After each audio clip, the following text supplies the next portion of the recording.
আমি দেখাবো। সবাই গেস করো কি আছে এটার ভিতরে।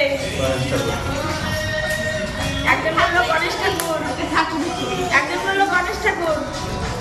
আমি বলছি গণেশ ঠাকুরই আছে। সত্যি গণেশ ঠাকুরই আছে। কি বলো? ও সত্যি জানো তুমি? রাধাকৃষ্ণ। রাধাকৃষ্ণ তুই আমার কাছে না। আরেকজন বললো রাধাকৃষ্ণ। এবার দেখা যাক কি আছে এটার ভিতরে। এটা হচ্ছে ইউটিউবের সিলভার প্লেট।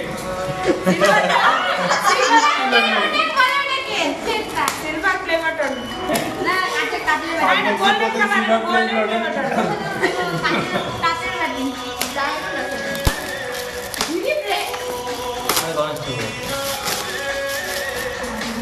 এবার সেই সবার দেখার আগ্রহ